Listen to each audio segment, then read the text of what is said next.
Imagine you are, like, sitting in a movie theater, Right. and you are just completely absorbed in watching the film of your life. Oh, yeah. Totally invested. Exactly.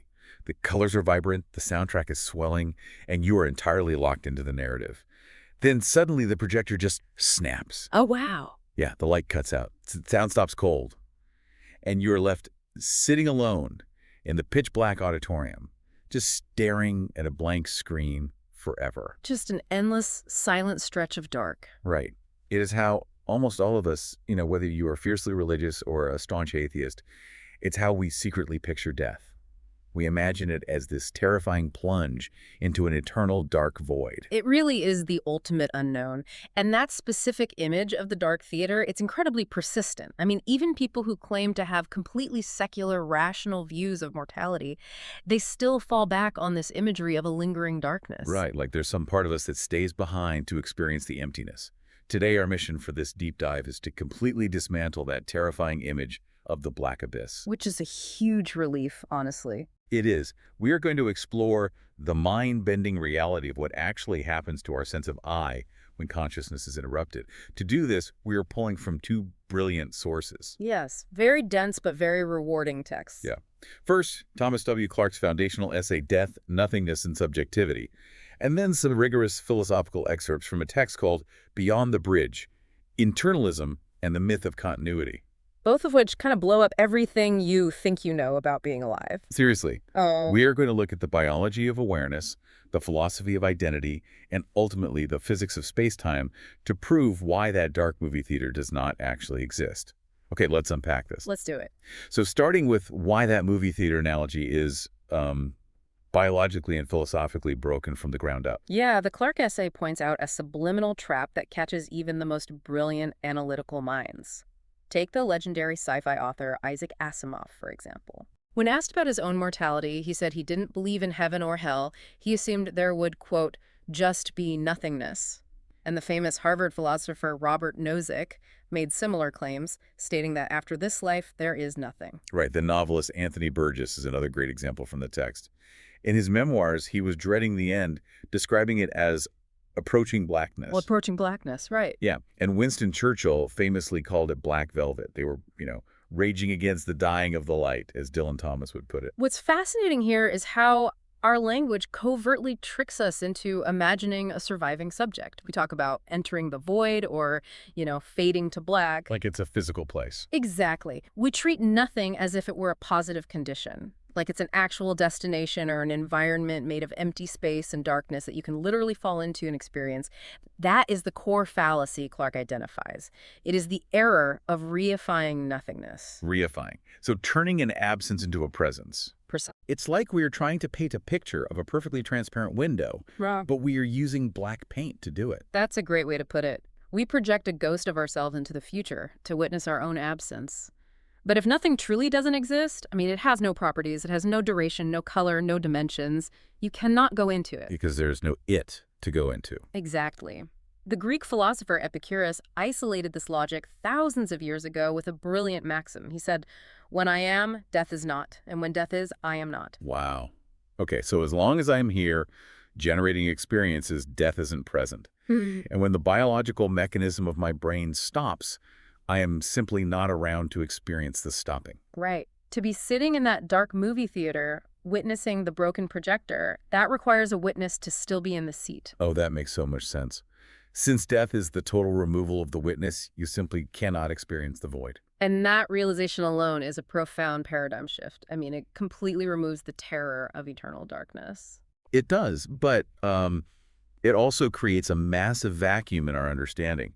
If we can't experience nothingness, well, what do we experience when there is a permanent interruption? It's the natural next question. Because in everyday life, from the inside of our own minds, there are absolutely no gaps. Right, and general anesthesia is the perfect baseline for this. Clarke uses it to illustrate how consciousness handles the absence of time. Okay, yeah. Like you are on the operating table, the doctor tells you to count backward from 10, you get to 8, the chemical hits your brain, and boom, you wake up in the recovery room. Exactly. To the surgeon, to the nurses, to the clock on the wall, 3 hours have passed. But to your subjective awareness, the gap didn't exist. It was an instantaneous jump cut. That seamless jump cut is what Clark calls generic subjective continuity, or GSC. Generic subjective continuity. Yeah. For the subject, awareness always feels constant. You never, ever catch yourself not existing. Right, because you literally can't. Right. So to test the limits of this, Clark introduces a sci-fi thought experiment about biological suspension. Imagine a subject. Let's call him TC. We place TC into a stasis chamber in the year 2024, freezing all his biological processes, and we plan to wake him up centuries later. Okay, the Rip Van Winkle scenario. Let's Yeah. walk through the stages of this. In the first phase of the thought experiment, TC wakes up 500 years later. Right. And we will call this version TC mod because maybe there is some slight degradation over the centuries. He is a little foggy. Maybe his personality shifted slightly due to the freeze, but his brain maintains enough of its original structure that he still remembers being TC. Yeah, he still feels like himself. Right. When he opens his eyes, those 5 centuries of non-existence felt instantaneous. Subjective continuity is perfectly maintained. So from TC's perspective, he closed his eyes and immediately opened them to a new world. Now, Clark escalates the experiment to a second phase. This is where it gets crazy. Yeah, what if, while TC is in the stasis chamber, we intervene and induce radical changes? We will call this resulting version TC-RAD. We completely wipe and replace his memories, we alter his psychological profile, we fundamentally change his body chemistry. So if his family from the 21st century were somehow standing there with the chamber opened, they would look at this person, TC Rad, and universally agree that the original TC is dead. Totally. He was essentially destroyed in that chamber. The defining characteristics that made him an individual have been entirely erased. Yet Clark asks us to consider the perspective of the consciousness waking up. Okay. Even though the original TC was essentially destroyed, there was no abyss. The original TC didn't get trapped in a dark void while his brain was being rewired. Right. And the new consciousness, TC-RAD, opens its eyes feeling that exact same sense of always having been present that the original TC felt. Oh, wow. So the aha moment of the thought experiment is that subjectivity doesn't care about personal identity. Awareness as a raw phenomenon always feels like it just is. You do not jump into a void. From the perspective of experience itself, it simply arises in a new context. GSC argues that because non-experience can never be experienced, the gap of death is simply skipped over. Experience yields to experience. Automatically. Yeah, the universe is constantly generating these localized points of view, and every single one of them wakes up feeling like it is front and center. It never encounters its own absence. Okay, hold on. I am struggling with this a bit. I am imagining the implications, and my brain is, like, actively resisting. It's a lot to take in. If there is an experience before I die, and an experience somewhere in the universe after I die, and no gap is felt between them, why shouldn't I just call that a continuation of my identity? Like if I die on Earth, and a new consciousness is born in the Andromeda galaxy, and neither of us feels a gap, aren't I just waking up as them? That sounds incredibly comforting. It sounds like, secular reincarnation. It is a very seductive idea, and it's exactly where we need to bring in our second text, Beyond the Bridge, which aggressively dismantles that comfort. Okay, lay it on me. The text introduces a philosophical framework called internalism.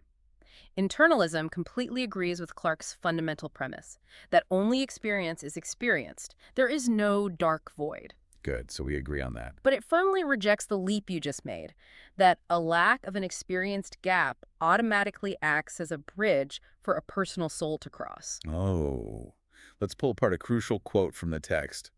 An unexperienced gap is not the same thing as an experienced bridge. Yes. We fall into this trap because we use sleep as our model for survival. We think, I go to sleep, I feel no gap, I wake up as me, therefore if I die, I'll feel no gap, and I'll wake up as the next available consciousness. Right, that's exactly what I was thinking. But internalism points out that sleep isn't magic. Right, when I wake up in the morning, I'm not catching some metaphysical soul that hovered above my bed all night. My brain simply booted up a biological hard drive that never lost its physical integrity. The reason I am still me is because my brain maintained a causal structure. The same biological organism persisted. The neural pathways storing my memories remained intact. And that is why internalism is called internalism, because it argues that personal identity relies entirely on these internal relations. Internal relations. Yeah. Memory A causes memory B. Yesterday's physical brain state directly leads to today's physical brain state.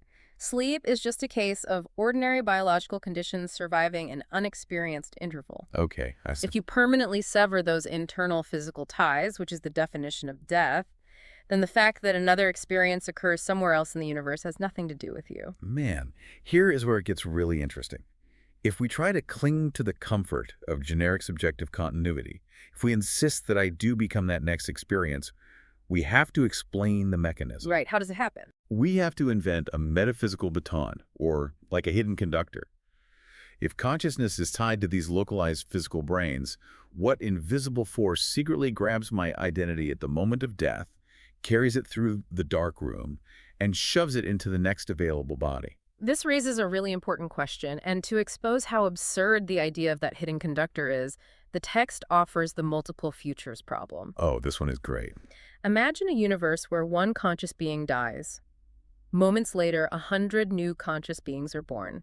Let's say 100 babies open their eyes for the first time. If the first subject becomes the next experience, which of the 100 babies do you become? Do I become the second baby? The 45th? Do my memories fragment and, distribute among all of them? Exactly.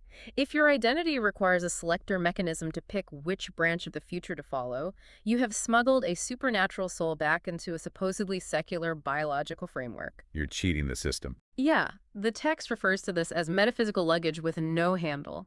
It assumes there is a ghost-like essence floating above the physical universe, shopping for a new host. And that completely contradicts the entire premise that our identity is just an emergent property of our physical brain. We can't claim to be grounded in biology and then invent a magical soul bird that flies from one brain to another just to avoid accepting our own finality. We really can't. And the text drops an even heavier constraint on this idea, moving from philosophy straight into physics. It introduces the cosmic waiting room problem, which is grounded in Einstein's theory of relativity. Oh yeah, this part of the text really blew my mind. GSC assumes a very neat linear timeline.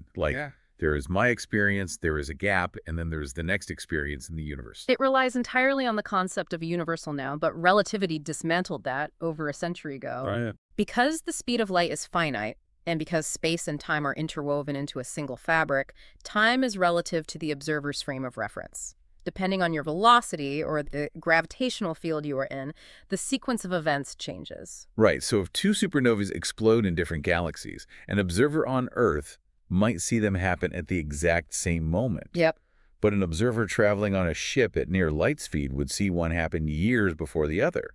The universe does not possess a master clock. And because there is no absolute simultaneous now across space-time, the idea of the very next experience is physically meaningless. Wait, really? Yeah. If you die on Earth and a baby is born on a planet in the Andromeda Galaxy, there is no objective cosmic perspective that can definitively say the baby was born after you died.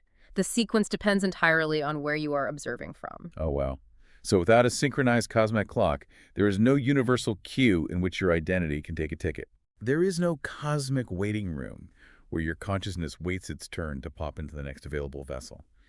The idea that you can jump to the next experience fundamentally breaks down because the universe doesn't have a single objective next. The framework of space-time simply doesn't support a baton pass of consciousness from one location to another. Man, so if there is no void of nothingness to fall into, but there is also no hidden soul that travels across space and time, what am I?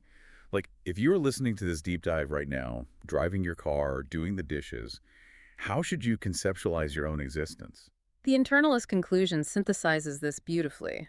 The text states, internalism is radical about experience and deflationary about the owner. Deflationary about the owner. I love that. We have to let go of the homunculus, the illusion of the little person sitting behind our eyes, driving the meat suit, waiting to jump out when the machinery breaks. Exactly. Your identity isn't a passenger. The owner of your experiences is just a layered structure of memories, bodily processes, and narratives that are constantly reinforcing themselves. But wait, if I'm just a temporary structure of memories, and there is no dark void for me to suffer in when I die, isn't death effectively harmless? I mean, if there's no me left to care, why should I care now? Well, if we connect this to the bigger picture, Internalism certainly doesn't say death is harmless or irrelevant. Right. The total destruction of a unique life process is a profound event. It is the permanent end of your specific relationships, the cessation of your ongoing projects, the erasure of your unique memories. It's still a huge loss. The loss of that intricate structure is real and significant. What it isn't is a transfer of your identity, nor is it an eternity of darkness. It is the ultimate reframe for the listener. The concept of generic subjective continuity successfully cures us of the fear of the dark theater. It decisively removes the biological and logical fallacy of an experienced nothingness. Yes. But internalism takes the necessary final step. It strips away the fantasy of survival. It shows us that each spark of experience isn't owned by a traveler. Experience is simply a localized physical field in which the feeling of ownership appears. Right. When your specific biological machinery powers down, there is no conductor waiting in the dark to guide your soul to a new body. But crucially, there is also no darkness. That's the key. The universe will continue to spark with new conscious experiences, billions of them, and every single one of those localized physical fields will wake up feeling like it is the absolute center of everything, just like you do right now. This perspective preserves the profound insight that non-experience is never experienced, without needing to invent a magical mechanism to keep our egos alive forever. So what does this all mean? We started this deep dive talking about the movie theater, the anxiety of the projector breaking and sitting trapped in the black velvet void. We now know that the void is a myth built on broken language. You cannot experience an absence. Exactly. We also know you don't need a hidden metaphysical soul flying across space-time to explain why consciousness always feels present. A missing gap does not manufacture a bridge. That is so well said.